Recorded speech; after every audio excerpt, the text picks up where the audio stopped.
मतलब आप लोगों का चेंज हुआ है, जो आप लोग के 15 मार्क्स के होते थे इंटरनल टेस्ट, वो सारे आप लोगों के 10 मार्क्स के होंगे। इट हाँ मीन्स मैम। आपका इंटरनल एग्जाम आपका 40 मार्क्स का है टोटल। ओके, और 10 मार्क्स के जो है 2 टेस्ट होंगे।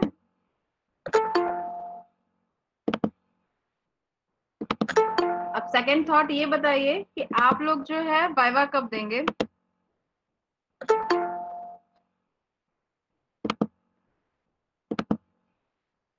हाँ बच्चों,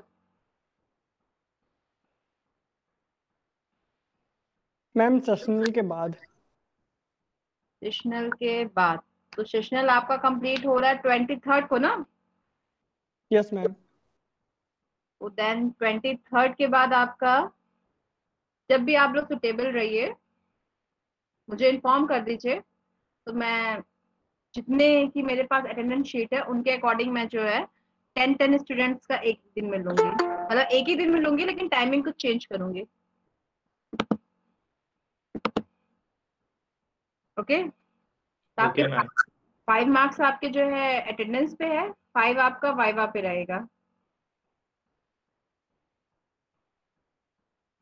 और आपका जो इंटरनल एग्जाम हो रहा है जो 10 मार्क्स का होगा, तो उसमें जो है आप लोगों को कोई भी 3 क्वेश्चंस दिए जाएंगे, 3 में से कोई भी 2 करने हैं।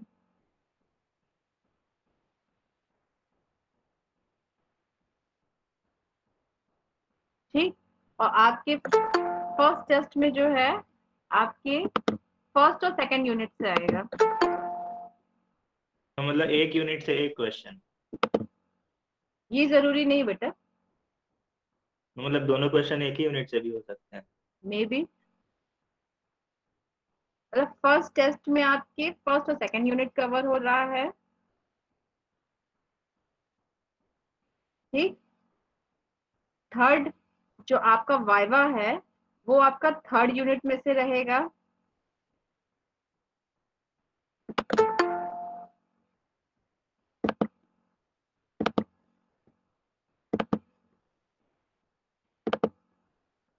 Ma'am one last thing, paper कितने देर का होगा? आधा घंटा, एक घंटा? 1 आवर। और आपका ऑफलाइन मोड हो रहा है ये तो पता है ना? Yes ma'am. हाँ, तो आपका जो है वो ऑफलाइन मोड में होगा और 1 आवर का है।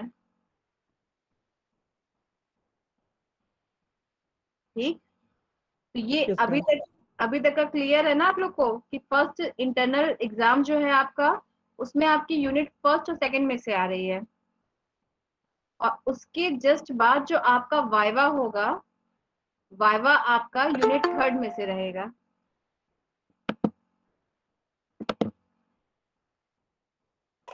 मैम वाइवा कितने मार्क्स का होगा? 5 मार्क्स का है बेटा। मैम वाइवा वो भी ऑफलाइन ऑफलाइन होगा? होगा? नहीं, ऑनलाइन होगा बेटा वाइवा। और मैम कोई असाइनमेंट भी है? हाँ बेटा, असाइनमेंट अभी देंगे। एक्चुअली अभी थोड़ा सा डिस्कस कर रहे थे कि असाइनमेंट और पीपीटी किस टाइप से आप लोग के लिए जाए, कि केवल असाइनमेंट सबमिट कराई जाए। तो अभी शायद आपकी मैथ्स की मैम ने कर रखा ना, क्लासरूम में आप लोगों को सबमिट करा रखा है। Yes ma'am. ऐसा है ना, उन्होंने गूगल फॉर्म के थ्रू आपका क्लासरूम जनरेट किया है, उसमें असाइनमेंट सबमिट करने की कुछ डेट वगैरह रहती है। मैम अभी अभी हम लोग को कुछ ऐसा बोली नहीं है, वो खुद ही हम लोग को नोट्स बस प्रोवाइड करती है। अच्छा, नोट्स केवल प्रोवाइड की, तो किसी भी सर ने अभी तक असाइनमेंट आप लोगों का नहीं लिया है? मैम बिजनेस में लिया है अभी तक बस। बिजनेस में सर ने, तो बिजनेस में सर ने कैसे सबमिट कराया आप लोगों का असाइनमेंट? मैम हम लोगों ने मैम लिखा था, उसका फोटो खींच के पीडीएफ बना के सर को मेल किया था। ओके, और जो असाइनमेंट आप लोग को दिया गया था वो एक ही टॉपिक पे दिया गया था सबको कि कुछ डिफरेंट था? मैम एक वो चैप्टर एक से ही 3 टॉपिक या पे। 4 क्वेश्चन थे। एक ही टॉपिक था सबका? Yes ma'am. ओके, तो मतलब वो 4 क्वेश्चंस जो आप लोगों को दिए गए थे, आपको वो सॉल्व करके देन आपने असाइनमेंट सबमिट कर दिया? Yes ma'am. मैम बट वो असाइनमेंट अभी के टाइम में नहीं मिला था, वो बहुत पहले दिया गया था हम लोग को। मे बी उसके बस इवोल्यूशन होगा, बट आई डोंट, पता नहीं। मैम जैसे ही यूनिट कंप्लीट होती थी सर उस यूनिट यूनिट की खत्म हुआ असाइनमेंट था दे तो देते सर थे। हमें कुछ क्वेश्चंस दे दिए थे एंड बोले कि असाइनमेंट आपको करके सबमिट करना है ये डेट तक। ओके, तो मे बी सर ने आप लोगों का वही चीज करो, एक्चुअली होता है उसमें हम 20 मार्क्स में कुछ भी कर सकते हैं ना, तो उन सर ने तभी जो है आप लोगों को असाइनमेंट दिया होगा, तो वो हो सकता है 5 मार्क्स का हो गया हो। क्योंकि मुझे आप लोगों का अभी एक ये कि या तो मैं प्रेजेंटेशन ले लूं 10 मार्क्स का, या फिर मैं असाइनमेंट ले लूं। तो प्रेजेंटेशन में ये प्रॉब्लम हो रही है कि देन ऑनलाइन कैसे प्रेजेंटेशन कंसीडर कराएं, क्योंकि नेटवर्क इशू किसी को भी हो सकती है, यस मैम। और ऑफलाइन अभी आप लोगों का पॉसिबल नहीं है क्लास में आके प्रेजेंटेशन करने का। एक बार मैं डिस्कस कर लेती हूँ आपके डिपार्टमेंट में कि अगर पॉसिबल है 10 स्टूडेंट्स का ऑफलाइन मोड में अगर प्रेजेंटेशन करा ले तो इसीलिए आपको जो असाइनमेंट नहीं दे रही हूँ। और फिलहाल मैं जो असाइनमेंट दूंगी वो सारे स्टूडेंट्स के डिफरेंट असाइनमेंट रहेंगे, मतलब आपको क्वेश्चन ही सॉल्व करना रहेगा या किसी टॉपिक पे आपको शॉर्ट नोट्स लिखना है, तो वो आप जितने भी स्टूडेंट्स हैं सबके डिफरेंट रहेंगे। ठीक है बच्चों? मैम दैट्स गुड, कोई कॉपी पेस्ट नहीं कर पाएगा। हाँ, क्योंकि आप लोग इस समय कॉपी पेस्ट करने में बहुत ज्यादा वो चल रहा है, एक्टिव चल रहा है ना, क्योंकि हम सुन रहे हैं आप लोग ऑफलाइन मोड में भी बहुत अच्छे अच्छे पैटर्न से चीटिंग किए हैं। नो मैम, अभी तो ऑफलाइन दिए नहीं। मैम कॉलेज में तो पहली बार हो रहा है। अच्छा अच्छा, आप लोग को फर्स्ट टाइम हो रहा है, ओके ओके फाइन। आपके जो सीनियर्स हैं उन्होंने बहुत अच्छे अच्छे परफॉर्म किए हैं,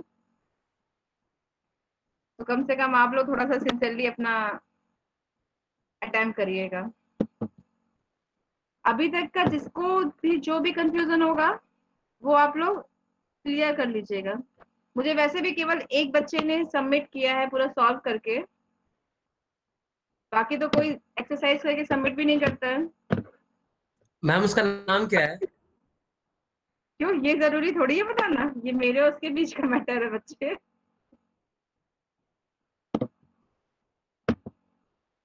आप ही में से किसी ने किया है?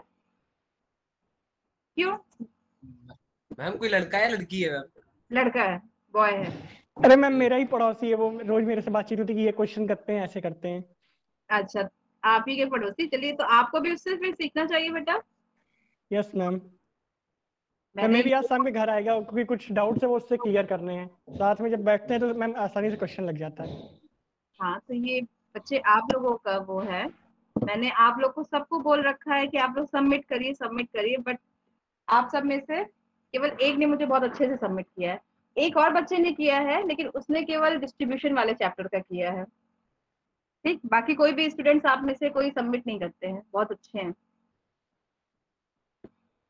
तो आप लोगों का असाइनमेंट जो है आपके इंटरनल के बाद मैं आपको असाइनमेंट भी दे रही हूँ और आपका वाइवा भी उसके बाद ले रही हूँ। तो अगर किसी और सब्जेक्ट की बात होगी तो उनसे आप वॉइस बहुत ज्यादा ब्रेक हो रही है बीच बीच में। ओके अक्षर, अब क्लियर है बच्चे? हम देख लेंगे। हम बीच में काफी ज्यादा वॉइस कट रही है आपकी। बेटा हम लोग को नहीं कट रही है। इशू नहीं हो रहा है बिल्कुल भी। रिस्टार्ट करके आओ अपना। क्या हो गया योगेन? अब मैम अक्षत के नेटवर्क प्रॉब्लम हो सकती है। हाँ, मे भी बच्चे। हाँ रिस्टार्ट कर लेना। हम लोग नहीं था। ओके बच्चे, चलिए today we start statical inference, आपके यूनिट 4 का ही मैं हाँ।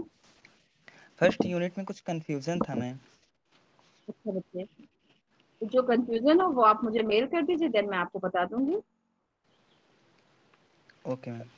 क्योंकि आपको केवल कंफ्यूजन है, कभी पूरे क्लास में डिस्कस करने पे सबका कोई बेनिफिट नहीं है, तो देन आपको जो प्रॉब्लम रहेगी आप मुझे मेल कर दीजिएगा, या फिर किसी और दिन आप जो है ऑनलाइन आके मुझसे डिस्कस कर लीजिएगा। ठीक है मैम। ठीक है, क्योंकि आप लोगों का 20 तक ऑलमोस्ट मेरा सिलेबस कंप्लीट हो जाएगा ना।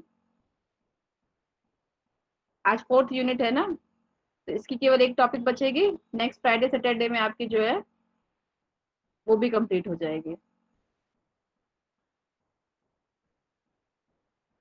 ओके बच्चे, चलें स्टार्ट करें। स्टैटिकल इन्फेरेंस में क्या है कि कुछ हम नोटेशंस यूज करते हैं, तो वो नोटेशंस हैं सैंपल आपको पता है पॉपुलेशन हमारी क्या होती है, जो पूरी साइज होती है। पॉपुलेशन हमारी क्या है, जो आपके कॉलेज में BCA के बच्चे हैं वो हमारी पॉपुलेशन है।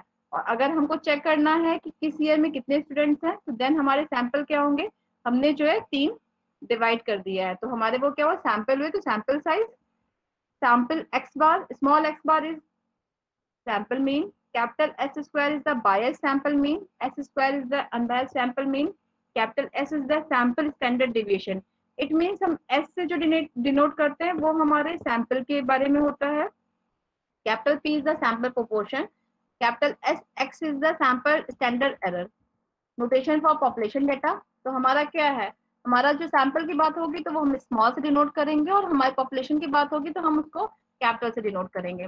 Capital N is the population size, mu is the population mean, sigma square is the population variance, sigma is the population standard deviation, pi is the population proportion, alpha is the level of significance, 1 minus alpha is equal to level of confidence, या फिर इसको हम confidence interval भी कहते हैं.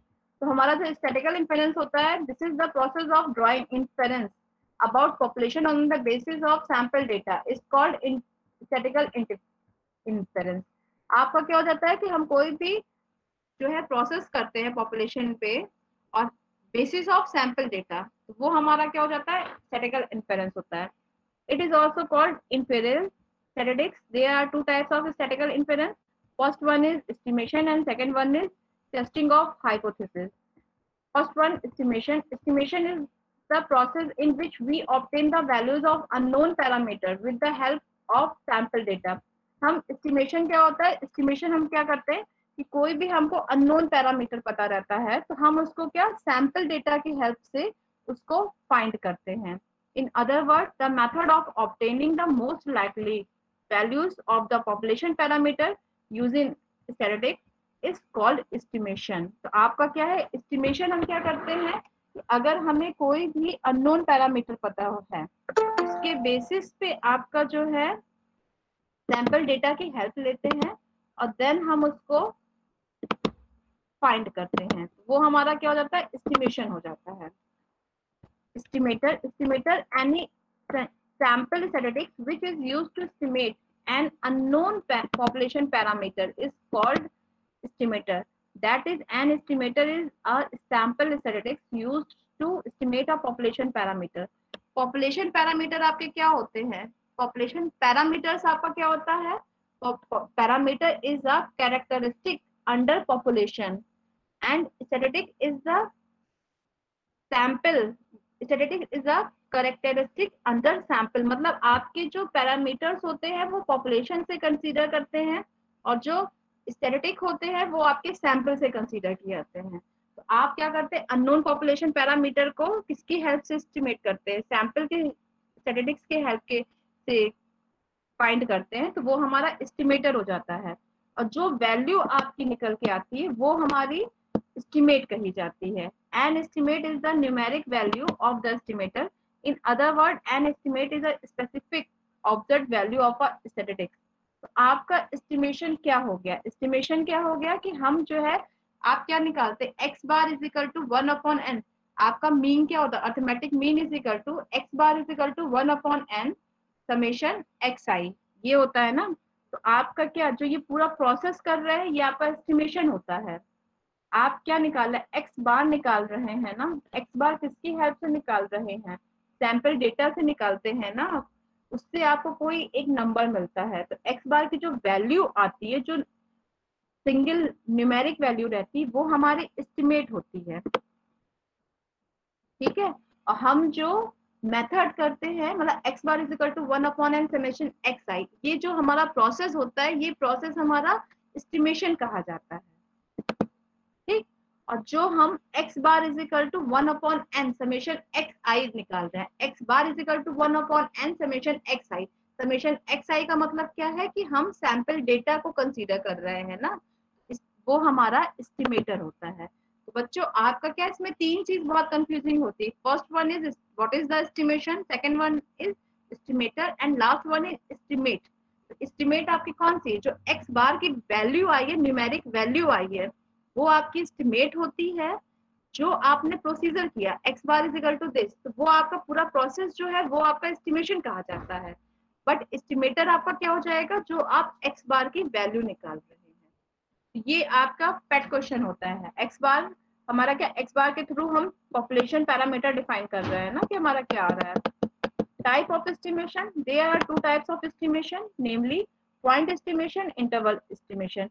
Point और interval से आपको क्लियर समझ में आ रहा है कि पॉइंट एस्टिमेशन का मतलब क्या हुआ, हमें कोई सिंगल वैल्यू मिलेगी, और इंटरवल एस्टिमेशन का मतलब क्या हो गया, हमें कोई इंटरवल मिलेगा। Point estimation, when a single value is used as an estimate, the estimate is called the point estimate of the population parameter. In other words, an estimate of a population parameter given by a single number is called as point estimation. मतलब आपका वो simple सा कोई point मिल जाएगा, single point मिलेगा, then वो आपका population, then वो आपका पॉइंट एस्टिमेशन होगा। For example 55 is the mean marks obtained by a sample of 5 students randomly drawn from a class of 100 students. आपका क्या है कि आपकी पॉपुलेशन यहाँ पे क्या है, 100 स्टूडेंट्स की है, और आपकी सैंपल क्या है, सैंपल साइज आपने 5 कंसीडर किया है। हम एस्टिमेशन क्या करते हैं, एस्टिमेशन यही तो करते हैं कि हमारा अननोन जो पैरामीटर, पॉपुलेशन पैरामीटर होता है, उसको हम फाइंड करते हैं with the help of sample statistics. मतलब सैंपल के हेल्प से आप जो है उसको फाइंड करते हैं। तो यहाँ पे आपका क्या हो जाएगा, class of 100 students is considered to be the mean marks of the entire class. This single value is 55 is a point estimation. जो आपको सिंगल वैल्यू मिलेगी वो आपका पॉइंट एस्टिमेशन हो जाएगा। Second example, 50 kg is the average weight of a sample of 10 students randomly drawn from a class of 100 students is considered to be the average weight of the entire class. This single value 50 is the point estimation. आपका क्या है, जो single value आएगी वो आपकी point estimation होगी। Remark, the sample mean x bar is the sample statistics used as an estimate of population mean. आपका क्या होता है कि हम पॉपुलेशन मीन निकालने के लिए x बार का यूज करते हैं। नेक्स्ट वन आपका क्या है, जैसे आपको बताया है कि इंटरवल एस्टिमेशन हमारा क्या होता है, उसमें आपको सिंगल नंबर नहीं मिलता है, इंटरवल में आपको रेंज डिफाइन किया जाता है। When an estimate for the unknown population parameters, आपके अननोन पॉपुलेशन पैरामीटर्स कौन से होते हैं, जैसे हमारा mean, population variance, population standard deviation, these are unknown parameters, these are unknown population parameters, ठीक है। और आपके जो है सैंपल स्टैटिस्टिक्स कौन से हो जाते हैं, sample mean, sample variance, sample standard deviation, ये सब आपके क्या है, ये आपके जो है सैंपल स्टैटिस्टिक्स होते हैं।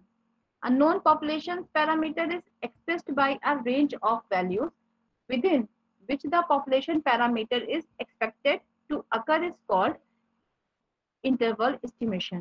For example, if t is a good estimator of theta with standard error s, then making use of general property of the standard deviation, the uncertainty in capital T as an estimator of q can be expressed by statistics like we are about 95% certain that unknown q will lie somewhere between t minus 2s and t plus 2s. We are almost sure that q will be in the interval. Such interval are called confidence interval and confidence interval. आपका क्या है कि interval जो है, interval estimation का type होता है confidence interval, जो कि आपको अभी बाद में एक्सप्लेन करेंगे। तो उसमें आपको क्या बस इंटरवल डिफाइन किया जाएगा। कैरेक्टरिस्टिक ऑफ गुड एस्टिमेटर क्या होता है, a good estimator must possessed by following characteristic. आपकी क्या ये 4 कंडीशंस होती है जिसको हम बोल सकते हैं वो गुड एस्टिमेटर होगा। First one is unbiasedness, second one is consistency, third one is efficiency and last one is sufficiency. तो फर्स्ट हमारा क्या है, अनबायसनेस। अनबायसनेस हमारा क्या हो जाएगा कि the expected value of the sample average is said to be unbiased estimator if it is equal to population mean which is being estimated. In other words, an estimator theta cap is said to be unbiased estimator if its expected value is equal to the population parameter theta, that is why expectation of theta cap is equal to theta. हमारा क्या हो जाता है, अगर हम कोई sample लेते हैं ना तो हमारा यहाँ पे ये भी हो जाता है कि एक्सपेक्टेशन ऑफ y बार, मतलब आपका y बार क्या हो जाएगा, वो आपका सैंपल मीन है। expectation of y bar is equal to capital Y bar. So where small y bar is the sample mean and capital Y bar is the population mean. तो हम इसको क्या बोल सकते हैं कि sample mean is an unbiased estimator of population mean. तो उसी केस में आपका क्या हो रहा है कि आपने कोई भी एस्टिमेटर फाइंड किया है, वो हमारा जो है वो अनबायस्ड एस्टिमेटर होता है किसके, पॉपुलेशन पैरामीटर की. ये आपका क्या होता है, पॉपुलेशन पैरामीटर होता है. देन आप बोलते हैं कि ये आपका अनबायस्ड है. अदरवाइज आपका क्या, this is not equal to theta, तो इसको आप बोलते हैं कि ये आपका बायस्ड हो जाता है. If expectation of theta cap is not equal to theta, then it calls biased estimator. आपका क्या हो जाता है, expectation of theta cap is greater than theta, तो वो आपका positively unbiased estimator होता है. और आपका अगर expectation of theta cap is less than theta होता है तो वो आपका negatively unbiased estimator होता है. फॉर एग्जाम्पल अगर हम क्या कर रहे हैं, mu x bar is equal to, हम निकाल रहे हैं कि म्यू एक्स बार, ये हमारी क्या हो जाएगी, this is equal to expectation of x bar हो जाएगा ना, क्योंकि म्यू हमारा क्या होता है, म्यू हमारा मीन होता है और मीन हमारा क्या होता है, एक्सपेक्टेशन ऑफ एक्स होता है. बट यहाँ पे हमारा ये क्या है, मीन ऑफ सैंपल मीन है, ये आपका क्या है, मीन ऑफ सैंपल मीन, तो आपका एक्सपेक्टेशन ऑफ एक्स बार हो जाएगा. तो सैंपल मीन आपके किसके इक्वल होता है, वो आपके इक्वल होता है पॉपुलेशन मीन के. इट मीन्स यहाँ पे आपका theta cap is equal to x bar है और theta is equal to mu है. So x bar is an unbiased estimator of population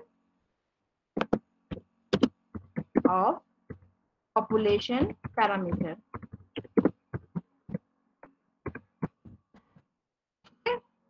आपका सिंपल सा है, अनबायस्डनेस हमारी क्या होती है, जब हमारी expectation of theta cap is equal to theta होता है, अदरवाइज ये हमारी जो है बायस्ड हो जाती है. Second one, consistency. कंसिस्टेंसी हमारी क्या हो जाती है कि जब हमारा जो है consistency, statistics is said to be consistent estimator of the population parameter if it approaches the parameter as the sample size increases. आपका क्या हो जाता है कि जब सैंपल साइज आपका इंक्रीज करता है तो आपके पॉपुलेशन पैरामीटर्स क्या होते हैं, वो आपके जीरो ट्रेंड हो जाते हैं. In other words, an estimator theta cap is said to be consistent estimator if it approaches or closer to population parameter theta if sample size increases, that is limit n tending to infinity, probability of mod of theta cap minus theta is less than equal to c is equal to 0, where c is the constant value.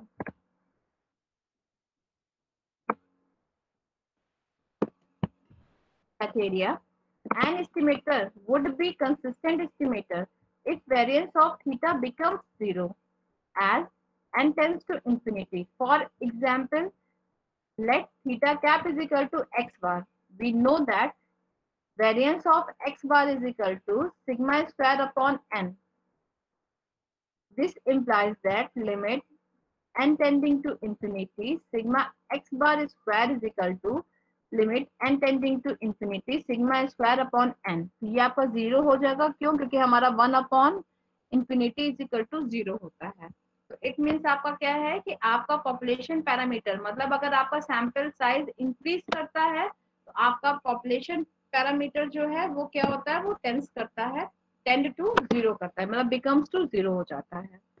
efficiency, the best estimator would be the one which would have the least from sample to sample taken randomly from the same population. In other words, if T1 is the most efficient estimator with variance V1, मतलब T1 आपका क्या है, most efficient estimator है, उसका variance क्या है, V1 है, and T2 is any other estimator with variance V2. तो आपका T2 क्या है, T2 आपका कोई other estimator है with variance V2, then the efficiency E of T2 is defined as efficiency of T2 है. अगर ये efficiency of T1 होता तो it means आपका क्या हो जाता, efficiency is equal to V2 upon V1 अगर T1 होता, बट यहाँ पे आपका क्या है, efficiency of T2, so then it is defined as E is equal to V1 upon Vt. Obviously E cannot exceed unity, मतलब हमारी जो efficiency होती है वो हमारी क्या होती है, हमेशा जो है लेस देन 1 रहती है, कभी भी ग्रेटर देन नहीं होती है। तो ये आपका क्या बताता है कि आपका ये efficiency होता है। अगर हमारा जो है T2 के लिए हम efficiency निकालते हैं तो V1 upon V2 और V1 V2 are variance. Fourth one is sufficiency. Sufficiency, an estimator is said to be sufficient if it uses all the information about the population parameter contained in the sample. For example, the statistic mean uses all the sample values in the computation while mode and median do not. मतलब हम क्या करते हैं कि mean निकालते हैं, mode और median नहीं यूज करते हैं। In other words statistics Tx is sufficient for theta if the conditional distribution of x given Tx does not depends on theta. तो आपका क्या हो जाता है कि सफिशिएंट हमारा क्या होता है, जब हमारा conditional distribution x given Tx जो है वो पैरामीटर पे डिपेंड नहीं करता है, मतलब it does not depend upon theta. For example, अगर x हमारा है, x be a random sample from normal mu sigma square है, ठीक। Suppose that sigma square is known, sigma square यहाँ पे आपका नोन दे रहे हैं, दस the only parameter is mu. हमने क्या किया कि आपका ये पैरामीटर से इंडिपेंडेंट होगा, मतलब ये पैरामीटर पे डिपेंड नहीं करेगा, पैरामीटर आपका चाहे जो भी हो। यहाँ पे आपका क्या हो रहा है, पैरामीटर आपका म्यू है ना, म्यू एंड सिग्मा स्क्वायर आपका ये क्या होता है, ये पैरामीटर्स होते हैं। तो आप जब नॉर्मल डिस्ट्रीब्यूशन डिफाइन किए होंगे तो आपका क्या था, normal distribution with parameter mean mu and variance sigma square. आपका बायनोमियल के केस में क्या हो जाता है, बायनोमियल के केस में किसी को याद है कि पैरामीटर क्या होता है?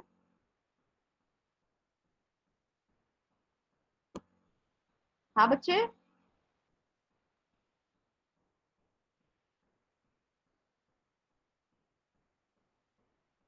कोई मुझे बता सकता है कि बायनोमियल के केस में पैरामीटर क्या होता है, या फिर क्वोशिएंट डिस्ट्रीब्यूशन के केस में पैरामीटर क्या होता है?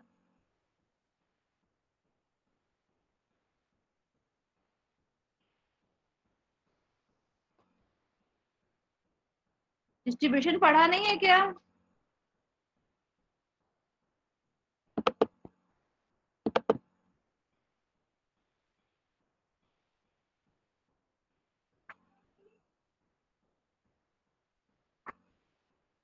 बच्चों, जब तक इसका आंसर, हाँ बताइए। हाँ मैम याद थी मैम, थोड़ा भूल गए। गुड बच्चे, बच्चा अब आप लोग याद कर लो, आप लोग एग्जाम्स की डेट आ गई ना। हाँ कुछ बोलो बेटा, आप बताइए। Number of trials and probability of success ये रहता था। बायनोमियल के केस में बेटा, यस मैम, बायनोमियल।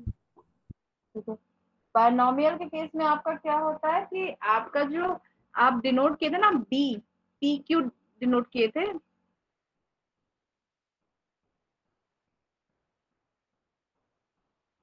इसलिए आप लोगों से कह रहे हैं क्योंकि आपको जब भी सफिशिएंसी या कोई भी चीज करने के लिए आएगा तो आपको सीधे दे दिया जाता है कि x follows from normal distribution with parameter. तो आपका जो बायनोमियल होता है, बायनोमियल को आप इस टाइप से कुछ लिखते हैं, ठीक है। तो बायनोमियल आपका क्या हो जाता है, ये आपका पैरामीटर पी क्यू होता है, P is the success and Q is the probability of failure, ठीक। इसी तरीके से जब आप क्वोशिएंट डिस्ट्रीब्यूशन का लिखते हैं तो क्वोशिएंट डिस्ट्रीब्यूशन का क्या, या तो आप लैम्डा लिखते हैं, कई जगह जो है आपका थीटा भी लिखा जाता है। तो आपका क्या है कि यहाँ पे आपका ये लिख दिया जाएगा parameter, this is the quotient distribution of, this is the quotient distribution with parameter theta. तो आपका यहाँ पे क्या होता है कि क्वोशिएंट डिस्ट्रीब्यूशन एक ऐसा डिस्ट्रीब्यूशन है जिसका मीन और वेरिएंस सेम होता है, ये थीटा होता है, ठीक। तो आपका क्या है कि यहाँ पे आपको दिया गया है कि पैरामीटर म्यू है, we have already seen that Tx is equal to xn, xn आपका यहाँ से क्या हो जाएगा,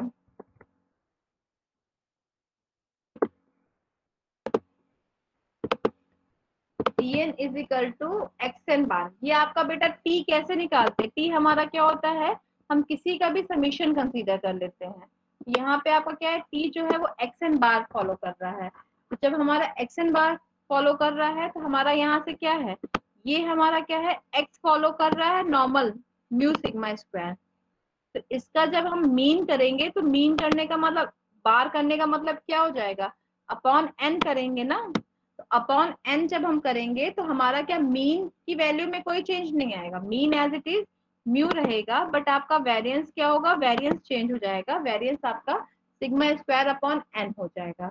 तो tx का जो डिस्ट्रीब्यूशन होगा, tx is equal to xn bar, और जो फॉलो करेगा आपका normal mu sigma square by n। तो बेटा ये चीज आप लोग थोड़ा सा ध्यान दे दीजिए, क्योंकि आपकी सफिशिएंसी की जो भी क्वेश्चन रहेंगे वो आपको ऐसे ही बायनोमियल दे दिया जाएगा, क्वेश्चन दे दिया जाएगा, देन आपको कहा जाएगा कि ये सफिशिएंट है या नहीं है, ये बताइए। तो सफिशिएंट बताने के लिए क्या करते हैं, हम सबसे पहले कंडीशनल लेते हैं, और कंडीशनल जब हमारा जो है इंडिपेंडेंट होता है पैरामीटर के, तो देन हम बोल देते हैं कि ये सफिशिएंट है, अदरवाइज हम बोलते हैं कि ये सफिशिएंट हमारा नहीं है। तो हम इसके लिए सबसे पहले, अगर हमें पीडीएफ नहीं याद होगा, तो जब पीडीएफ याद नहीं है तो हम लिख नहीं सकते ना किसी भी डिस्ट्रीब्यूशन का। तो आपको सबसे ज्यादा इम्पोर्टेंट जो है, सबसे पहले तो आप अपना पीडीएफ याद करिए, this is the most important. और उस पीडीएफ का आपका जो है मीन, वेरिएंस, ये सब क्या होता है, वो सारी चीजें ध्यान दीजिए, बिना उसके आप कभी भी सफिशिएंसी वाले क्वेश्चन सॉल्व नहीं कर पाएंगे। ठीक है बेटा, जब तक आपको वो आएगा नहीं तब तक आप डिफाइन कहाँ से कर पाएंगे। आपका क्या हो जाता है, हमें सफिशिएंट दिखाने के लिए कोई हमारा tx वो स्टैटिस्टिक है, और उसका कंडीशनल डिस्ट्रीब्यूशन हमारा क्या है, x गिवन tx है, वो हमारा जब डिपेंड नहीं करेगा तब हम बोलेंगे कि ये सफिशिएंट है। Let x1 tends to xn be a random sample from normal mu sigma square. Suppose that sigma square is known, thus the only parameter is mu, where mu is the theta is equal to mu. We have already seen that tx is equal to xn bar. This follows normal mu sigma square by n. Let us calculate the conditional distribution of x given tx. tx is equal to small t. First note that हमें क्या करना है, tx हमें निकालना क्या है, conditional distribution निकालना है ना।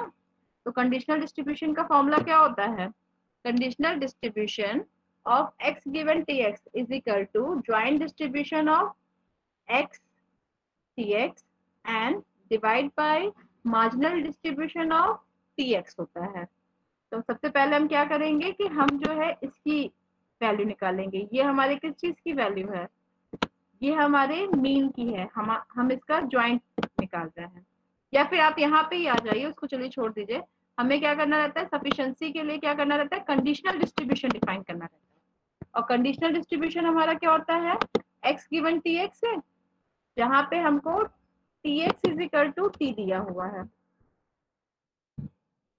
ठीक, इसका क्या हो जाता है, ये हमारा करता है is equal to fx upon ft tx, ये हो जाता है। यहाँ पे आपका क्या ज्वाइंट डिस्ट्रीब्यूशन हो जाता है ना। देन आपका यहाँ से क्या आ जाएगा, fx x का जो है पीडीएफ क्या आएगा, पीडीएफ लिख के बताइए fx x का क्या आएगा जब आपका normal mu sigma square follow कर रहा है।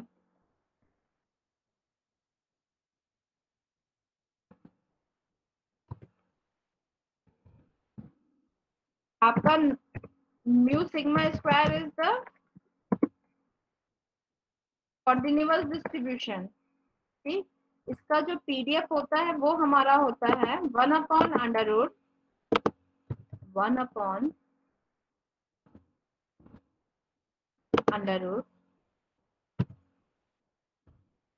2 पाई सिग्मा स्क्वायर एक्सपोनेंशियल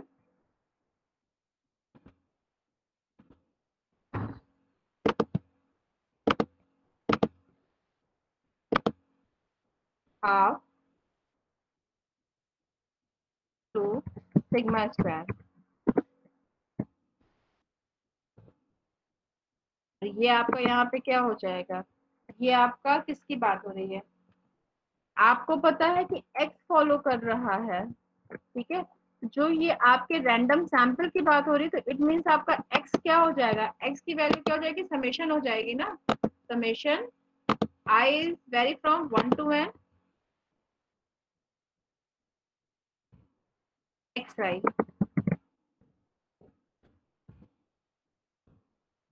ठीक है, तो आपकी xi हो जाएगी, ये आपका x1 फॉलो कर रहा है normal mu sigma square, x2 follow कर रहा है नॉर्मल म्यू सिग्मा स्क्वायर, तो आपका क्या हो जाएगा, इसका समेशन हो जाएगा। तो देन आप इसका जो लिखेंगे तो ये आपका क्या हो जाएगा, ये आपका हो जाएगा समेशन xi म्यू का सिग्मा स्क्वायर, क्योंकि आपके पैरामीटर्स और ये सारे तो सेम है ना।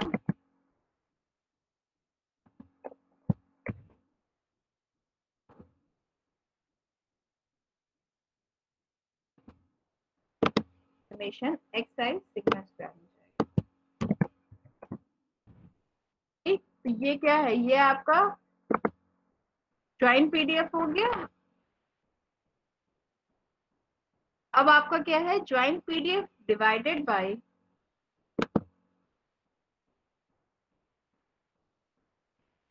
मार्जिनल ऑफ टीएक्स, और टीएक्स का हमारा क्या है, टीएक्स का हमें पता है कि म्यू तो म्यू है, लेकिन हमारा वेरिएंस क्या आ रहा है, सिग्मा स्क्वायर बाई एन आ रहा है ना, तो हम वो वैल्यू पुट करेंगे, और टीएक्स की वैल्यू हमारी क्या होती है, T x is equal to summation x i होता है, तो इसीलिए वो एक्स बार कंसीडर किया गया है।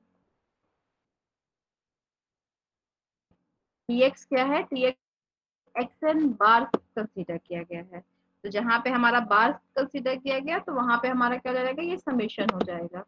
इसे हम सॉल्व करेंगे, और सॉल्व करने पे हमारा क्या आ रहा है,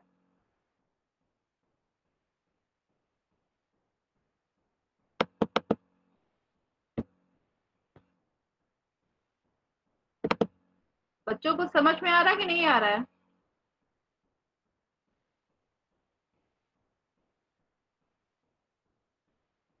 मैम एग्जांपल करा देती तो थोड़ा अच्छे से समझ में आ जाता। बेटा ये एग्जाम्पल ही तो करा रहे हैं। मैम फॉर्मूला लिख रहा था तो मैम इसीलिए मैंने बोला, मैं मतलब क्वेश्चन से हो जाता मैम तो सही रहता, मैं न्यूमेरिकली अगर थोड़ा सा।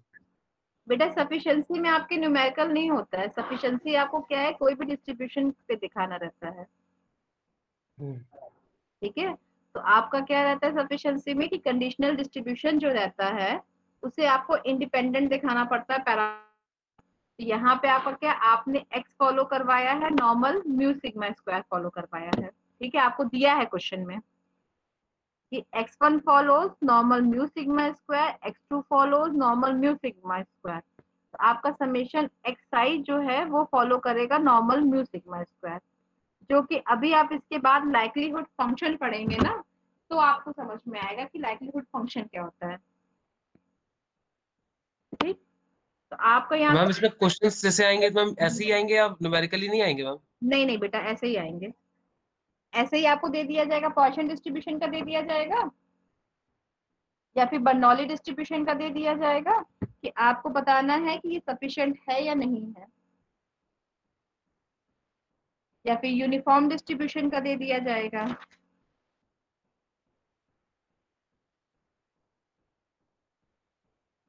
ठीक ना बच्चे?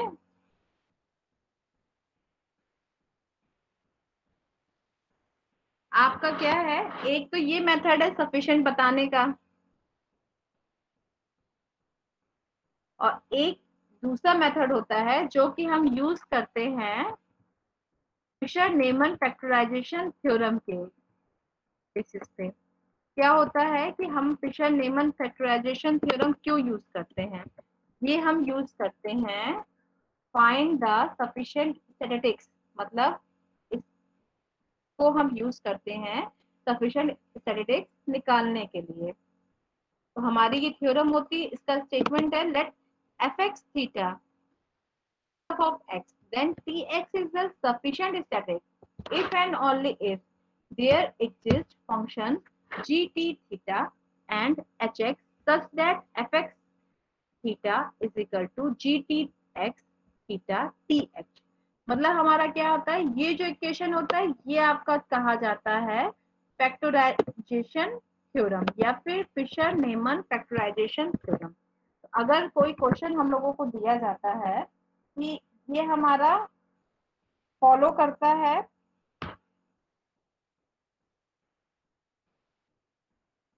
चलिए यही वाला जो क्वेश्चन आपका नहीं ऊपर कर रहे हैं, इसी क्वेश्चन को फिर से कर लेते हैं।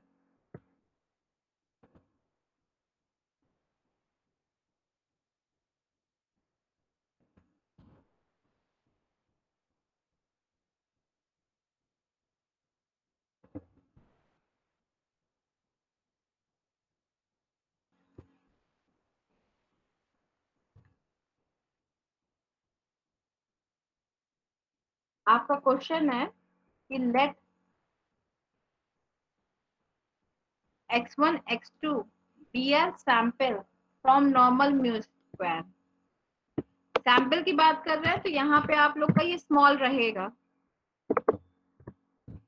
जब भी हम सैंपल की बात करते हैं तो सैंपल हमेशा हमारा स्मॉल डिनोट होता है, और हम जो है जब भी रैंडम वेरिएबल की बात करते हैं तो वो हमारा कैपिटल डिनोट होता है। ठीक है, let x1 tends to xn be a random sample from normal distribution with parameter mu and sigma square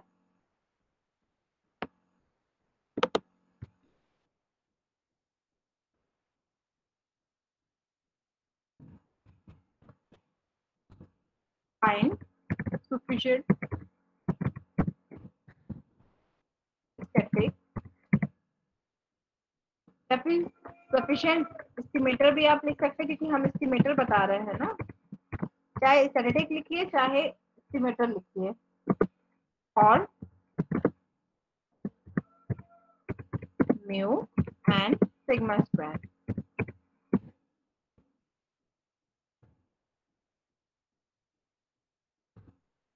ठीक है, आपका ये क्वेश्चन है।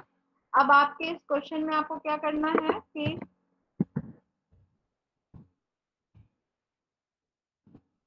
आपको क्या कोई भी सैंपल दिया हुआ है, देन आपको पता है कि वो कौन सा डिस्ट्रीब्यूशन फॉलो कर रहा है, और आपको सफिशिएंट एस्टिमेटर बताना है कि म्यू जो है, म्यू और सिग्मा स्क्वायर इसका जो पैरामीटर्स है वो आपके सफिशिएंट है या नहीं है।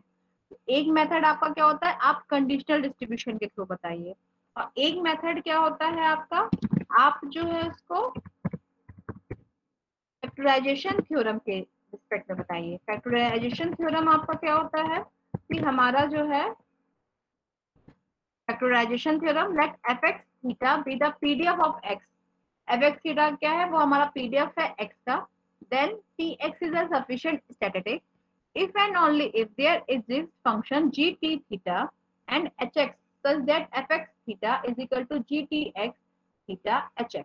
आपका क्या, ये जब ये कंडीशन होल्ड करेगी तो आपका कहा जाएगा कि ये सफिशिएंट है, और ये आपका फैक्टराइजेशन थ्योरम है। तो सबसे पहले इसके लिए हमें क्या, हमें पता है कि जो है इसका पीडीएफ क्या होता है। इसका पीडीएफ हमारा होता है fx थीटा। सबसे पहले हम कोई भी डिस्ट्रीब्यूशन का पीडीएफ या पीएमएफ लिखते हैं। यहाँ पे हमारा क्या, हमको पता है कि x हमारा क्या फॉलो कर रहा है, x फॉलोज कर रहा है 1/this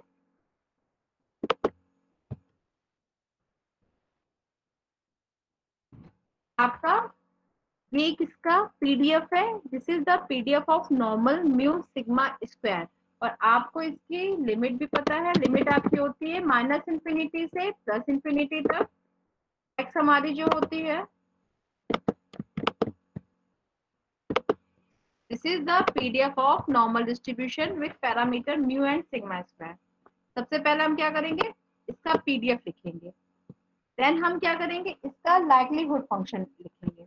लाइक्लीहुड फंक्शन हमारा क्या होता है, ये किसी पीडीएफ का प्रोडक्ट होता है, वो हमारा लाइक्लीहुड फंक्शन कहा जाता है। और जब हम उस प्रोडक्ट को जो है डिफरेंशिएट करते हैं तो जो ये मेथड होता है इसे हम बोलते हैं मैक्सिमम लाइक्लीहुड फंक्शन। तो हमारा यहाँ से क्या हो जाएगा, ये आपका कोई फंक्शन है L इज इक्वल टू ये आपका क्या हो जाएगा, प्रोडक्ट ऑफ, प्रोडक्ट का मतलब हमारा क्या हो गया, हम मल्टीप्लिकेशन की बात कर रहे हैं, ये हमारा हो जाता है product of F x theta, मतलब जो एक्स आई है इसके सारे आपके थीटा पे डिपेंड करेंगे।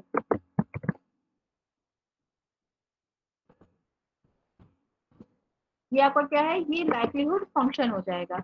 लाइक्लीहुड फंक्शन हमारा क्या हो गया कि हम जो पीडीएफ है, पीडीएफ के प्रोडक्ट फाइंड कर लेंगे तो वो हमारा लाइक्लीहुड फंक्शन हो जाएगा। यहाँ से आपका क्या हो जाएगा, ये प्रोडक्ट हो जाएगा। प्रोडक्ट का मतलब हमारा क्या हो जाता है, प्रोडक्ट का मतलब होता है मल्टीप्लिकेशन। अगर हम समेशन की बात करते हैं तो वो हमारा एडिशन होता है, और अगर हम प्रोडक्ट की बात करते हैं तो वो हमारा मल्टीप्लिकेशन होता है। तो यहाँ से हमारा इसका क्या हो जाएगा,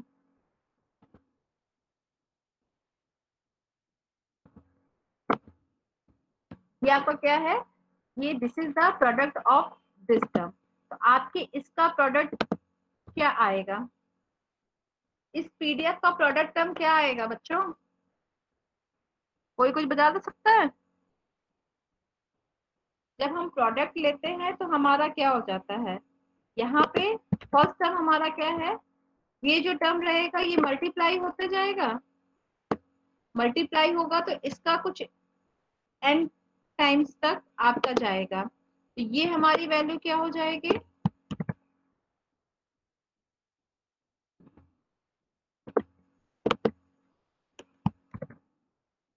this is equal to cap of, मतलब कैप हमारा क्या है n/2 हो जाएगा। ये n/2 हमारा क्यों हो जाएगा, क्योंकि ये √2 पाई n स्क्वायर है, और जब ये n टाइम्स तक मल्टीप्लाई होगा तो ये हमारा n हो जाएगा। तो ये आपका क्या हो जाएगा, फर्स्ट टर्म आपका n/2 हो जाएगा।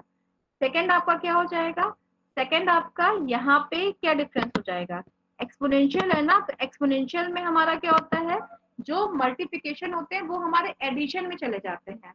अगर हम एक्सपोनेंशियल x इंटू एक्सपोनेंशियल वो, अगर हम लिखते हैं exponential x1 into exponential x2 into exponential x3 and so on, उसमें हमारा क्या होता है, जब हम एक्सपोनेंशियल टर्म में लिखते हैं तो ये हमारा एडिशन हो जाता है पूरा। यहाँ से हमारा क्या हो जाएगा, ये टर्म आपका जो है ये समेशन में हो जाएगा, summation xi is very from 1 to n।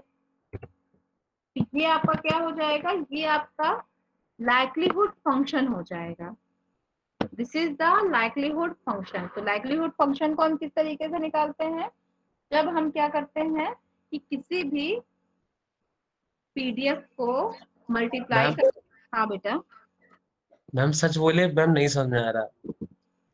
Okay बच्चे, इसमें कुछ भी नहीं समझ में आ रहा है, मैम थोड़ा सा मैम समझने की कोशिश कर रहा हूँ स्टार्टिंग से, मैम थोड़ा वो हो रहा है, बिल्कुल नहीं आ रहा है।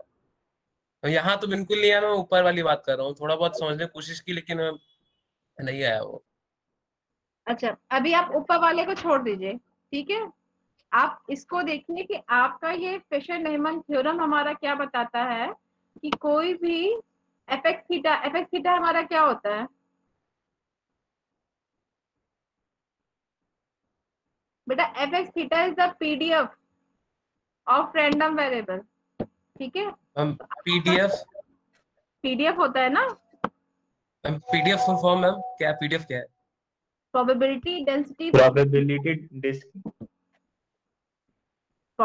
Density function, because this is the continuous case,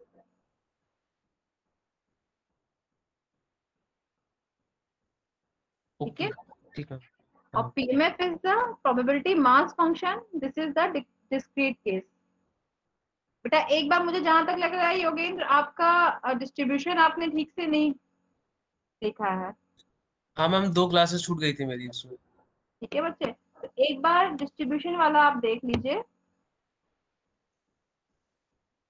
क्योंकि आपके जो अब जितने भी चीजें हैं वो सारी आपकी डिस्ट्रीब्यूशन पे ही डिपेंड करेगी, ठीक। तो हमें क्या बताना है, हमने सबसे पहले डेंसिटी फंक्शन को ले लिया, डेंसिटी फंक्शन का क्या है, हमने लाइक्लीहुड फंक्शन ले लिया।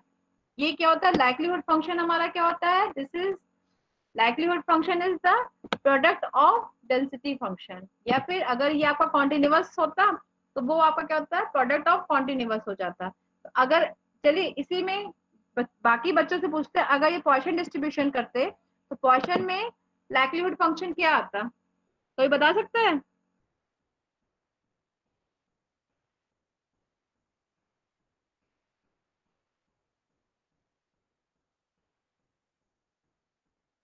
पॉइसन डिस्ट्रीब्यूशन में लाइक्लीहुड फंक्शन हमारा क्या आता है? पॉइसन का पीडीएफ क्या होता है आपका?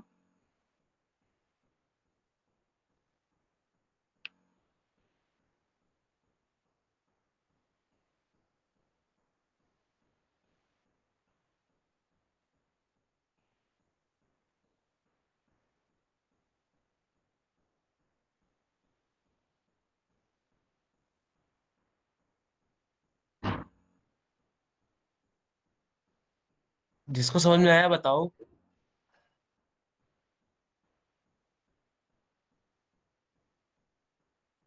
बेटा मैंने एक सिंपल सा क्वेश्चन पूछा है आप लोगों से कि पॉइसन डिस्ट्रीब्यूशन का पीएमएफ क्या होता है?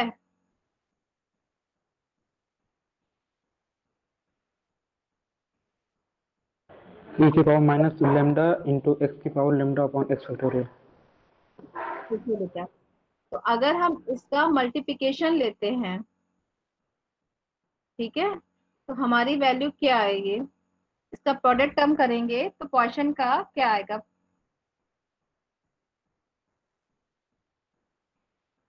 आपका वहां पे बेटा एक्स आई वेरी करता है, पैरामीटर नहीं वेरी करते। पैरामीटर आपके थीटा 1 थीटा 2 नहीं, मतलब लैम्डा आपका लैम्डा 1 लैम्डा 2 लैम्डा 3 नहीं है, केवल एक्स आपका x1 x2 x3 है। तो उस केस में आपका लाइक्लीहुड फंक्शन क्या आएगा बेटा, कोई बता सकता है?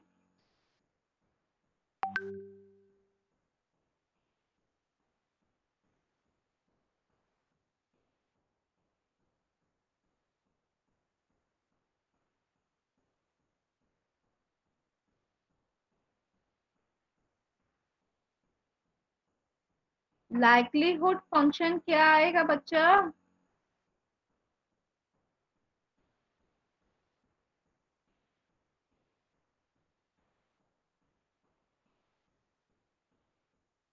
सिंपल सा आप लोगों को मल्टीप्लाई करना है ना।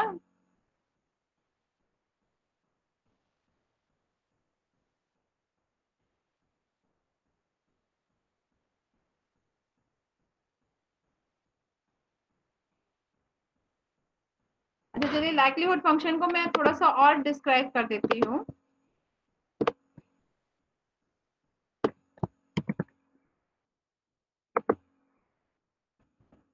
लाइक्लीहुड फंक्शन को हम ये भी कर सकते हैं, ये हमारा क्या हो जाता है, जो भी पीएमएफ या पीडीएफ होता है,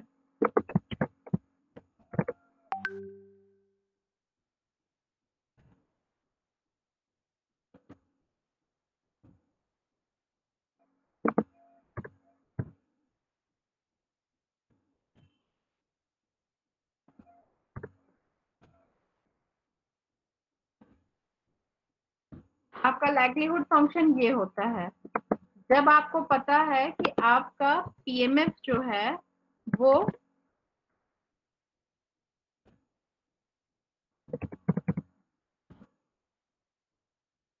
पीएमएफ आपको पता है इसका एक्सपोनेंशियल माइनस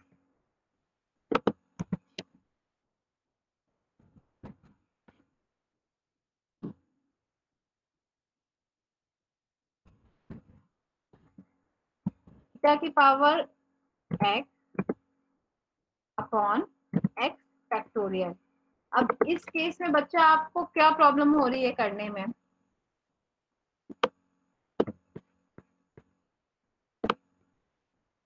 ये हमारा क्या हो गया, ये पॉइसन का है ना, एक सिंपल सा क्या हो जाएगा, आपका मल्टीप्लिकेशन हो जाएगा सबका। ठीक, तो आपका क्या है, थीटा की तो वैल्यू सेम है बट आपकी x1 की वैल्यूज चेंज हो रही है ना।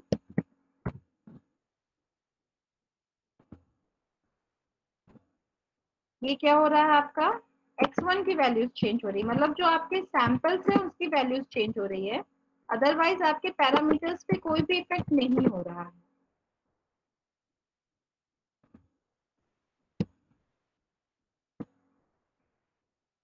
ये आपका मल्टीप्लिकेशन है, प्रोडक्ट टर्म है, कॉमा नहीं कंसीडर कर रहे हैं। यहाँ से आपका लास्ट टर्म क्या आ जाएगा?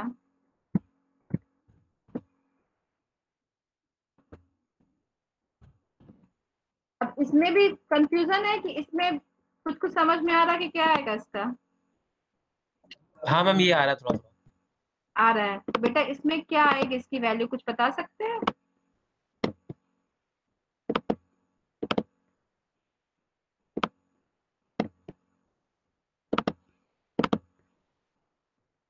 इसको जब हम सॉल्व करेंगे तो हमारी कोई वैल्यू आएगी ना, वो क्या वैल्यू आ रही है, कुछ बता सकता है कोई? या फिर आज केवल सब लोग ज्वाइन करके आराम से एंजॉय कर रहे हैं?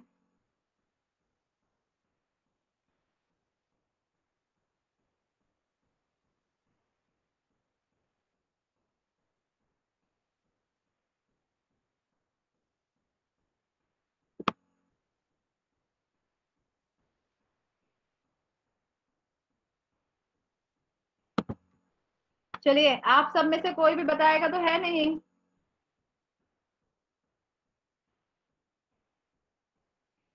ठीक ना? तो आप लोग खुद ये देखेंगे कि what is the likelihood function. Likelihood function क्या होता है हमारा, और इस केस में हम सब डिस्ट्रीब्यूशन के लाइक्लीहुड फंक्शन निकालेंगे कैसे। आप सब जो है लाइक्लीहुड फंक्शन सब डिस्ट्रीब्यूशन का मतलब क्या है?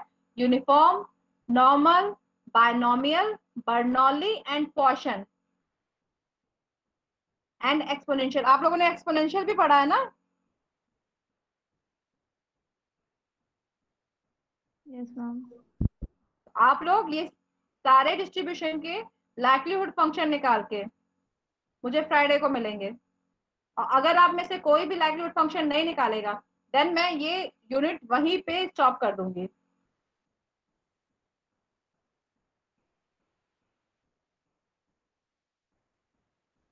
लाइक्लीहुड फंक्शन क्या होता है ये मैंने अभी बता दिया है, और उसके बाद भी अगर आप लोग लाइक्लीहुड फंक्शन डिफाइन नहीं कर पा रहे हैं तो इसका मतलब आप सब कोई भी सीरियसली क्लास नहीं कर रहे हैं।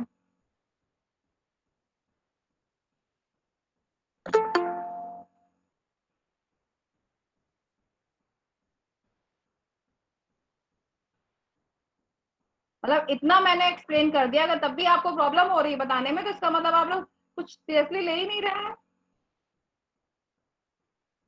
बेटा इतना इजी नहीं है, और स्टैटिकल इन्फेरेंस में आपको जो है न्यूमेरिकल क्वेश्चंस नहीं मिलेंगे, और हर जगह आप लोगों का ये पूछा जाता है, एग्जामिनेशन में जरूर पूछा जाएगा कि सफिशिएंट बताइए ये है या नहीं है, या फिर किसी का भी जो है आपको एमएलई निकालने को आएगा।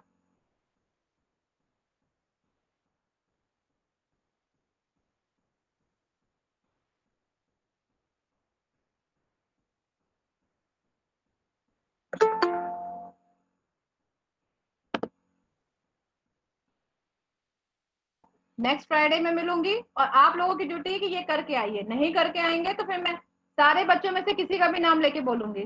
ये नहीं कि पर्टिकुलर एक बच्चे ने कर लिया और उसने मुझे आंसर दे दिया। जितने आज प्रेजेंट हैं उन सारे बच्चों के लिए ये होमवर्क है, और अगर जिससे मैंने पूछा उसने नहीं बताया तो मैं सीरियसली बता रही हूँ, यूनिट 4 वहीं पे आपका स्टॉप करूंगी, ना मैं नोट्स दूंगी और ना ही उसके आगे मैं कुछ एक्सप्लेन करूंगी। वो आपकी रिस्पॉन्सिबिलिटी, पढ़िए ना पढ़िए।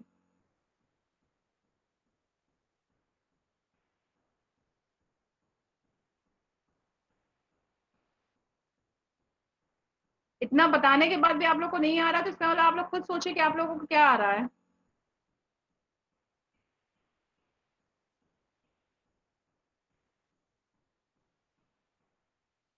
फ्राइडे को 11:30 पे क्लास है, अगर आप लोग तब तक कर सकती है तो कर लीजिए। बाय।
मैम क्लास में नहीं है ना?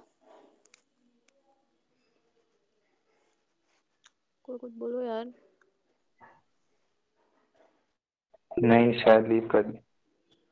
Class is over. किसी को कुछ समझ हाँ आया? मैम लीव कर दी। नहीं, हमने इसलिए बोला है, मैम नहीं समझ में आया।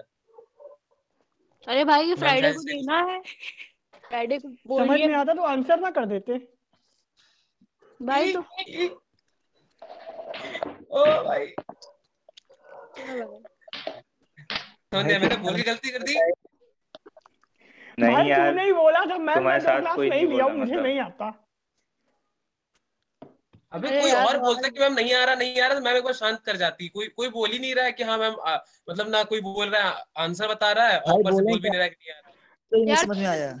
ना, एक एक इंसान ने बोल दिया था। अब अब यही तो दिक्कत अब है, एक मैम इंसान से कुछ नहीं होता ना, ना कॉलेज बोले है। तो मतलब समझ आ रहा है। गुस्सा आ गई है भाई, बोल तो मतलब। अरे अच्छा राहुल का लेवल का कॉल भी गुस्सा आया है, था क्लास के लिए। मैम लेवल का गुस्सा ही हुई है। क्वेश्चन पता करो पहले क्या है, फ्राइडे को जो एक्सप्लेन करना है। ऐसा है, ना करके आना, साथ लिया ठीक हो जाएगा। भाई कोई क्वेश्चन दो। अभी एक घंटे में क्लास अपलोड कर दूंगा, उठा लेना वहीं से। ठीक है ठीक है ठीक है। अबे ऐसे अबे स्क्रीनशॉट लेके ग्रुप में डाल देना, क्या है मतलब टाइम वेस्ट कर रहा है। अबे इतना पढ़ने लिखने वाला बच्चा होता तो आंसर ही ना दे देता।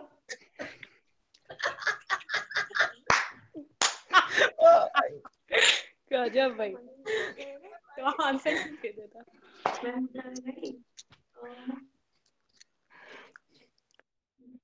ये बताओ राहुल सर को कॉल करके बोल दो क्लास एंड हो गई है। क्या भाई राहुल अबे सर? यार, राहुल तू सर पागल को हो क्या यार?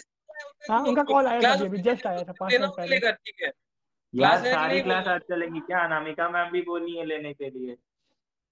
मैं वही पूछ रहा हूँ अनामिका मैम को मैसेज करूँ कि राहुल सर को करूँ, मतलब राहुल सर कॉल ना किए करो, थे अभी किसी को अभी ना करो, जस्ट।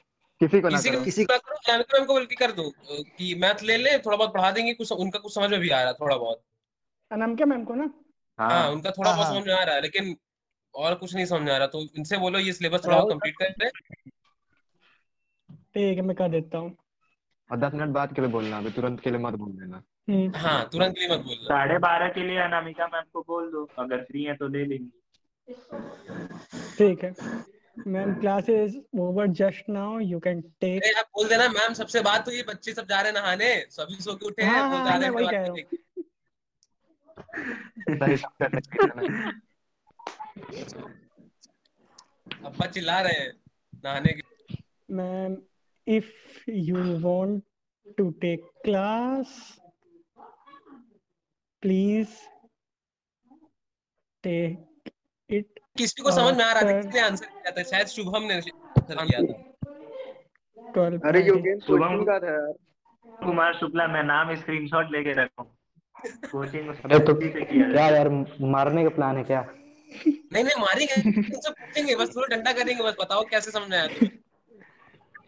देखो अगर मुझको क्वेश्चन आ जाएगा तो मैं ग्रुप में भेज दूंगा सॉल्व करके। बस बस बस बस ठीक ठीक, बस इतना ही है, काफी है बस इतना। और कुछ नहीं। समझाओगे? अगर नहीं आ जाएगा, ऐसे ही नहीं क्लास आएगा में तो जो उल्टा लटकाएंगे पंखे से। बस मुझे एक दिन का समय दो, मैं करके भेज दूंगा। You are the O silly। भाई साहब, सही में भाई एक दिन बाहुबली में? बाहुबली। हाँ संडे को कर दूंगा अगर फ्री रहूंगा तो। वीर बहुत बिजी पर्सन, बाप बिजी अरे पर्सन। नहीं नहीं नहीं नहीं, ऐसी बात नहीं है, कल मेरा बर्थडे है तो शायद। हैप्पी बर्थडे, चलो हैप्पी कल इसी बर्थडे। बात पे पार्टी कब मिल रही है? Happy birthday. Happy birthday. हाँ हम थैंक यू बर्थडे थैंक नहीं यू मिस ब्रो। करते, हमको पार्टी चाहिए। वाह। देखो अभी हमको क्वेश्चन मांगने में कुछ नहीं जा रहा है, जब अभी देने की बारी आएगी तो कौन पार्टी, गरीब हूँ मैं, ये निकलता है फिर। देखो टेंशन मत हमको लो नहीं भाई, निकलता, पार्टी। हम 1-1 रुपया वाली टॉफी ला के दे देते हैं। टॉफी नहीं टाफी। वाह शुभम बढ़िया, भाई, ये भी ठीक है। हाँ हाँ शुभम भाई, हाँ हाँ सुन रहा हूँ। हैप्पी बर्थडे इन अरे एडवांस। थैंक यू जेब में ब्रो। रखे रहो, कल निकाल लेना। हाँ लोअर में जेब नहीं है यार। कुछ तो होगा जहाँ डाल सकते हो। हम लोग को नहीं नहीं रात के नहीं 11:58 पे याद दिला देना ताकि उनको मिस कर सके। नहीं कि भाई तब तक फोन कुछ कर देना प्रैक्टिस यार, बारह करेंगे ना। बजे विश कर देंगे। भाई फोन कर तब देना तक यार। क्या हो गया? क्वेश्चन यार क्या था मैम कह रही? देखो अगर क्वेश्चन हमको पता होगा ना यार, करते यूट्यूब से क्या यार, तो और अरे वो शुभम को ऐसा पता है, हमने होगा। तो बोल दिया था मैम मेरे को समझ में नहीं आ रहा है, मैम मेरा नाम नहीं लेंगी, साफ सीधी बात। आशुतोष वो भी सॉरी पढ़ाकू आई एम नहीं है। Not alive. You are not alive,